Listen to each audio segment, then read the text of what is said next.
warahmatullahi wabarakatuh.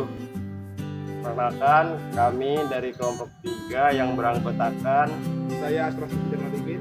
Saya Tira Beva. saya Muhammad Tamai Jadi. Saya Rizky Rahmadiyah. Saya Lemari Sabda Binanda. Ya, jadi di sini kelompok kami ingin menjelaskan perbedaan eksositosis dan endositosis. Eksositosis sendiri merupakan proses pengeluaran zat dari dalam sel yang melibatkan vesikula. Vesikula transfer yang terlepas dari badan Golgi akan dipindahkan oleh sitoskeleton ke dalam membran plasma. Pada saat membran plasma bertemu dengan membran vesikula, molekul lipid belayer menyusun ulang kembali membran baru, sehingga kedua membran tersebut akan bergabung. Selanjutnya, zat-zat dalam vesikula akan keluar dari sel. Jadi setelah dijelaskan oleh Atira tentang eksositosis, aku ingin menjelaskan tentang endositosis. Proses endositosis merupakan kebalikannya dari eksositosis. Endositosis merupakan proses masuknya zat ke dalam sel dengan membentuk vesikula. Sel memasukkan zat atau molekul yang sangat kecil dengan membentuk vesikula dari membran plasma. Nah, permukaan membran plasma akan melekuk ke dalam sel sehingga membentuk sebuah kantong. Setelah kantong tersebut berisi materi atau zat yang berukuran yang sangat kecil, kantong tersebut akan melekuk semakin dalam dan membentuk vesikula. Ada 3 macam endositosis, yaitu yang pertama ada fagositosis, yang kedua ada pinositosis, dan yang ketiga ada endositosis dengan bantuan reseptor. Ada fagositosis, merupakan proses endositosis yang memasukkan molekul padat ke dalam sel. Yang kedua ada pinositosis, merupakan proses endositosis yang memasukkan zat cair atau larutan ke dalam sel. Semua jenis sel hewan dapat melakukan proses ini. Yang ketiga ada endositosis reseptor, merupakan proses endositosis yang memasukkan molekul khusus ke dalam sel. Di lekukan membran plasma terdapat reseptor protein untuk mengikat zat yang dibutuhkan oleh sel. Endositosis, substansi yang diambil oleh organisme bersel tunggal, seringkali berbentuk partikel dan molekul polar yang tidak dapat melewati membran plasma hidrofobik. Banyak eukariot bersel tunggal menggunakan endositosis untuk menelan partikel makanan tersebut.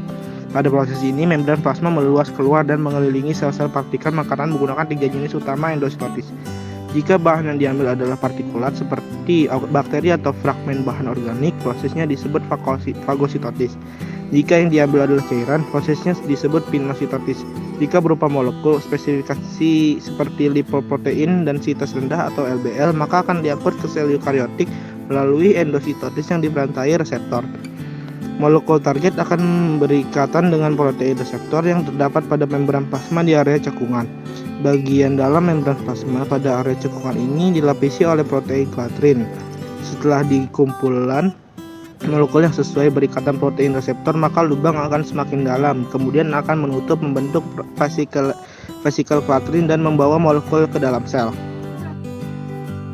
Sekarang kita masuk ke bagian eksositosis. Eksositosis adalah kebalikan dari endositosis. Proses ini melepaskan partikel atau molekul dari vesikel di permukaan sel keluar sel.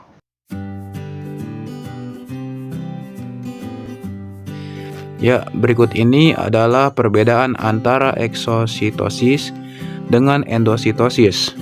Dapat dilihat bahwa perbedaan yang pertama adalah hasil eksositosis adalah mengusir molekul di luar sel, sedangkan endositosis membantu membawa molekul masuk sel. Perbedaan kedua, eksositosis menyebabkan kerusakan vesikel, sedangkan endositosis menyebabkan penciptaan vesikel. Perbedaan yang ketiga, eksositosis ada pelepasan enzim, hormon, protein, dan glukosa untuk digunakan di bagian tubuh lainnya. Sedangkan endositosis menerima nutrisi. Perbedaan yang keempat, eksositosis mungkin memiliki neurotransmitter dalam kasus-kasus sel neuron, sedangkan endositosis sel menelan patogen dalam tubuh dan menghancurkan mereka. Perbedaan yang kelima, eksositosis. Sel-sel berkomunikasi dengan sistem kekebalan tubuh atau mekanisme pertahanan dari sel atau badan dalam kasus infeksi. Sedangkan endositosis digunakan untuk migrasi sel dan adesi. Dan perbedaan yang terakhir, eksositosis membantu dalam mengeluarkan sampah dari tubuh. Sedangkan endositosis, proses ini berfungsi sebagai Kesimpulannya, eksositosis adalah proses keluarnya zat dari dalam sel, sedangkan endositosis adalah proses masuknya zat ke dalam sel.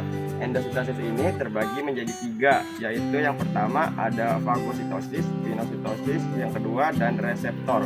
Fagositosis ini adalah masuknya zat ke dalam sel dalam bentuk padat, sedangkan pinositosis adalah masuknya zat ke dalam sel dalam bentuk cair. Nah, reseptor ini adalah masuknya zat khusus ke dalam sel. Nah, jadi perbedaan antara kedua konsep eksositosis dan endositosis itu adalah eksositosis ini adalah keluarnya zat, sedangkan endositosis ini adalah proses masuknya zat ke dalam sel. Sekian penjelasan dari kelompok kami tentang perbedaan antara eksositosis dan endositosis. Kurang lebihnya mohon maaf. Wassalamualaikum warahmatullahi wabarakatuh.